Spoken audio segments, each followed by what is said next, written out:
Hey traders from around the world, what's going on? It's me, Jeremy Alexander Newsome with reallifetrading.com. Hope you're doing absolutely fantastic. And I do hope you had a most stupendous and marvelous weekend.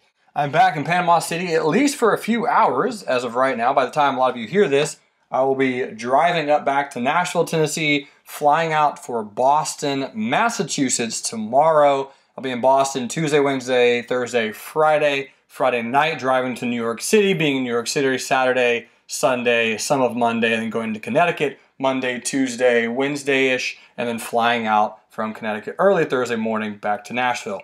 That's my plans. Looking at the overall broad market, not too much going on today. It was actually a pretty fun day of day trading. Ended up 0.35R after just battling. And the beautiful part is I had 0.35R after like the first 30 minutes. And had I just left it alone, would have just stayed that way and everything would have been good. But, you know, whatever. Wasn't as patient as I like to be today. But looking at the overall markets, we had a white candle on the SPY gapping up. What type of gap is that? It's a retest gap. What did we do? We are, in fact, retesting. So right now, nothing really changing on the SPY. No massive updates. Here's the weekly chart. And obviously today is only Monday, so this is only a 1 day's candle. But it's an obvious pennant pattern, something like this and this, that could break out any direction, bullish or bearish. Obviously, breaking out bullish would make the most sense, and if it breaks out bearish, it'll be a quick trade into some support where the dip will likely get bought. Qs, not much going on in the Qs, other than a very obvious white candle gapping up, nice retest gap on the Qs, IWM, a little bit of a lower shadow, a little bit of bullish candle, and then the Dow Jones, white candle gapping up, retest candle. So we see all that across the board today. Definitely have a few good requests. Let me see if I can get that pulled up really quick. Get some of these requests here. All right, perfect. Getting this loaded, fantastic. AAOI, a big one for the day. Had 5 or 6 requests with this one actually. And AAOI is retesting a very strong level. So let me kind of zoom out here for just a moment, kind of show you the price and the level that applied optoelectronics, which is a fun word to say. Here's the weekly chart. And the weekly chart, big breakout of this $60 price range, right? What you got to keep in mind, though, is it has moved from $10 this time last year to $60 now. So 12 months ago, it's increased by 600%. So yeah, the trend is a little extended. Now here on the daily chart, that's why I'm not taking any breakouts on AAOI. If you are playing AAOI bullish, just take a retest or a pullback of some size because it's pretty far up there. So for me personally, which one would I like to see? Well, I like to see us pull down to the 100 simple moving average and then bounce. Will that happen? Maybe, maybe not. But a lot of traders looking at a breakout yesterday being Friday, and it does appear that way. But again, since AAOI is moving so strong recently, I just think it's a good buy the dip opportunity. Again, because the trend is just so magnificently powerful. And we haven't really come back down to the 100 for a while. So I know it's a longer term trade. We probably have to wait a few weeks for that to happen. But that's where I would like to see this move. Here's Costco. Got a lot of requests on Costco. And this is an important one to look at. So notice on Costco, this gap. So you had a black candle gapping down. This is when the whole Whole Foods, Amazon thing was occurring. So black candle gapping down. There's a retest gap on the swing trade. And so again, remember, retest can also mean rest, retracement, pullback. Just something where you've waited for the trade to calm down before you get in. Helps you just simply not chase the trade. Well, notice this candlestick pattern on Costco is really, really powerful. And I did miss this trade, but there were a few traders in the afternoon room who caught it because we talked about it in depth for a few days. But I didn't play anything on this day, didn't play anything on this day. But notice this candle on the 19th of June traded right down to the 200 simple on the daily. And then traded sideways, and an inside day candle the next day, which is a rest. And then you get this candle. Look at that cute little guy. Just hanging out, not doing really much of anything. That was Wednesday. And so it's just hanging out, literally saying, hey, if you're looking at trading me, I have now rested. I have calmed down. The trend is doing its thing. You could have bracket traded that. We talked about that exact trade. Either break up or break down. Either direction would have been good for a few $100s. And on Costco, you know, it was just a good little move. So I did trade this on Friday, and I made about $4.70.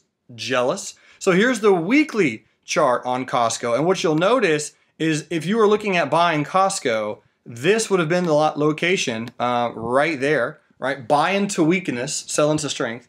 So that 157.78 would have been a good buying opportunity on Costco. Now, would you have known it was going to bounce there? The answer is, well, no.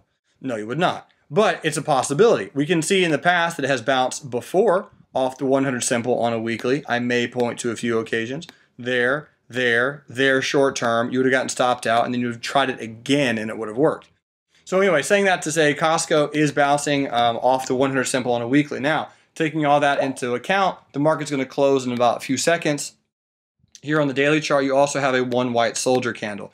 So it's all about your timing, right? How long do you want to be in Costco? That's going to really depend on what strategy you use, how big your R is, how big your account size is. All of those things are going to factor into what and how you play Costco. So down here, longer term, yes, I think it's a good buy low, sell high. It did trade into a support, and we'll see if it bounces. If it doesn't bounce off the 100 simple on a weekly, it will take its time to do that. And if it doesn't bounce, if we end up rolling over, meaning if you try to take it long here and this happens and you lose, good job losing small. Let's try again down here in the 145 price range on Costco. So that's what I have on that particular stock. Here is ATW, and ATW was also requested Atwood Oceanics. And this stock is also getting beat up by its 100 simple on a weekly, kind of similar to CHK a little bit. You will notice, and I agree, nice higher lows coming in here, like a little bit of a trend line.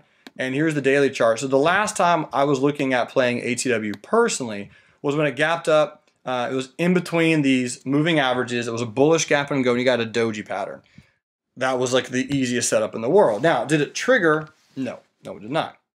But it is at the bottom of a trend line. I don't know anything about the fundamentals of the stock, so I'm not going to personally long-term invest in it. But if you were looking at this trade, it's a buy low, sell high. You got a Morningstar reversal at a trend line.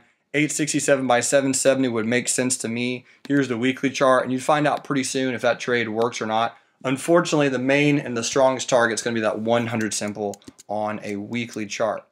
Got two left on the list that requested. Ticker symbol WNC. WNC, Wabash National. This is the weekly chart on Wabash. And I'm just kind of zooming out because I don't really know anything about this stock. So it appears we've broken through a big resistance here. Broke through a big resistance at $14, $15.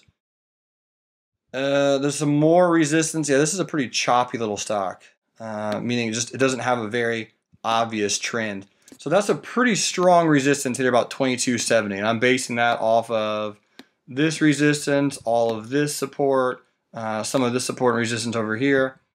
So just looking at it present day, hopping in here to the daily chart, it looks kind of head and shoulderish a little bit, but I don't think it's going to break that neckline. I agree, shorter term it looks bullish. If that's what you were playing it as, volume is increasing, you're above some moving averages. You had this ginormous white candle come in. There's no way you would buy into that. People sold it. Got some resistance. So there's a lot of resistance here on WNC, in my personal opinion. So if I was looking at playing it bullish, I'd like it to do this, come back down here, and something like that would be kind of how I'd like it to play. If you're doing it shorter term, if you're doing it longer term, looks good. I mean, it pays dividends, right? So it's kind of at some resistance. Let me go look at the long-term moving averages really quick. We should be above those handsomely. Long-term, we're just really snugging right on that 100. I would not have expected that. Okay, well, I mean, overall, it does look a little bit more bullish than bearish. You do have some strong, stout resistance right in front of your face. So if you are buying some shares, you could always consider a covered call as it trades into that resistance. And last but not least, here's ACLS. Let me look at this on a weekly chart. ACLS. Big breakout, very, very strong trend. It's moved up far, fast, and furious. Again, more than doubling. So that's the weekly time frame. Here's the daily chart. And again, when stocks move that far, that fast, I very rarely take breakouts. I oftentimes buy the dip because it's just safer that way, usually. ACLS, a lot of volume did come in on Friday. I'll give you that. If you're looking at playing, it looks like the 50 hasn't really been hit since March, and the last time it did, it got bought off of there. So I know it's going to be hard waiting until that price, but I'd like to buy the dip around the 50 EMA, which is 21.73. If it never makes it down into there, resistance here, let it break out above resistance, and then buy the dip as those buyers who are already in long-term will begin to sell. And yeah, see if you can catch that retest. That's my thoughts on ACLS. Ladies and gentlemen, remember, if you have any stocks you want me to request, feel free to post them in the YouTube comment section below. Or you can email me, jerremy@reallifetraining.com. I'm also on Twitter. We're on Facebook. We do the whole social media thing. Make sure to subscribe to our YouTube channel where we will post, and I post free content all the time. Our mission at Real Life Trading is to enrich lives. I hope I did that for you today. I'll be broadcasting live from Boston later this week. You folks rock. And until then, remember, love life, live life, and trade it. You rock. Bye.